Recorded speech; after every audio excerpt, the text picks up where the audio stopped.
Subscribe कीजिए ध्येय IAS channel को और बेल आइकन को दबाइए लेटेस्ट वीडियो सबसे पहले देखने के लिए।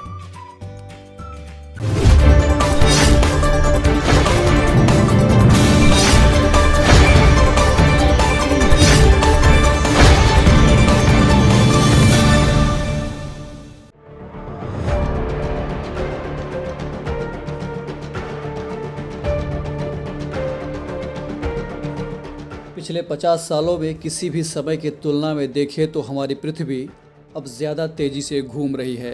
वैज्ञानिक अब यह पता लगाने में जुटे हैं कि इसके क्या प्रभाव हो सकते हैं और इसके मुताबिक अपने आप को कैसे एडजस्ट किया जाए। इस समय धरती सामान्य गति से ज़्यादा तेज़ी से चल रही है। धरती 24 घंटे से पहले अपनी धुरी पर एक चक्कर पूरा कर ले रही है। धरती में ये बदलाव पिछले साल के मध्य में आया था। डीएनएस में आज हम जानेंगे कि आखिर धरती कितनी तेज़ी से घूम रही है और इसका हमारे जीवन पर क्या असर हो सकता है।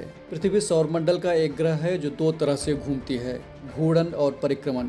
घूर्णन यानी रोटेशन को दैनिक गति भी कहते हैं, जबकि परिक्रमण यानी रेवोल्यूशन को वार्षिक गति कहते हैं। अपने दैनिक गति में पृथ्वी अपने अक्ष पर पश्चिम से पूरब की ओर घूमती रहती है। इसे एक घूर्णन पूरा करने में 23 घंटे 56 मिनट और 4.09 सेकंड का समय लगता है। पृथ्वी की दैनिक गति की वजह से ही दिन और रात होते हैं। अपने वार्षिक गति में पृथ्वी सूर्य की एक परिक्रमा 365 दिन 6 घंटे 48 मिनट और 45.51 सेकंड में पूरा करती है। इस वार्षिक गति की वजह से मौसम बदलता है। पिछले साल जून से लेकर अब तक धरती अपनी धुरी पर ज्यादा तेजी से घूम रही है। धरती इस समय लगभग 24 घंटे में 0.5 मिलीसेकंड कम समय लेकर घूम रही है, यानी हमारे 24 घंटे में 0.5 मिलीसेकंड अब कम हो चुके हैं। इसकी वजह से धरती पर मौजूद सभी देशों का समय बदल जाता है। साइंटिस्ट को अपनी अपनी जगहों पर मौजूद एटॉमिक क्लॉक का समय बदलना पड़ेगा, यानी इस बार साइंटिस्ट को नेगेटिव लीप सेकंड अपनी अपनी घड़ियों में जोड़ना पड़ेगा।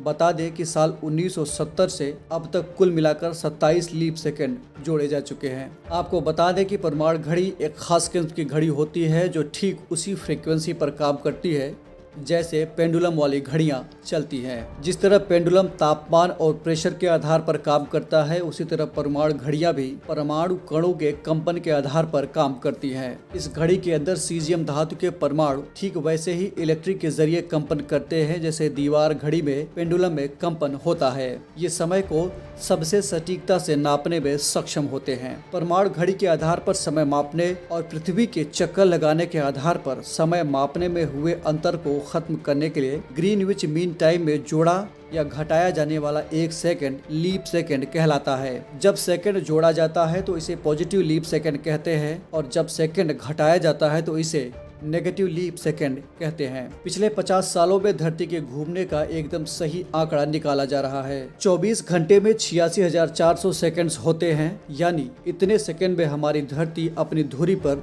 एक चक्कर पूरा कर लेती है। लेकिन पिछले साल जून से 86,400 सेकंड में 0.5 मिलीसेकंड की कमी आ गई है। 19 जुलाई 2020 का दिन 24 घंटे से 1.4602 मिलीसेकंड कम था। 2020 से पहले सबसे छोटा दिन 2005 में था, लेकिन पिछले 12 महीनों में यह रिकॉर्ड कुल मिलाकर 28 बार टूटा है। समय का यह बदलाव सिर्फ परमाणु घड़ी पर ही देखा जा सकता है, लेकिन इसकी वजह से कई सारे दिक्कतें आ सकती हैं।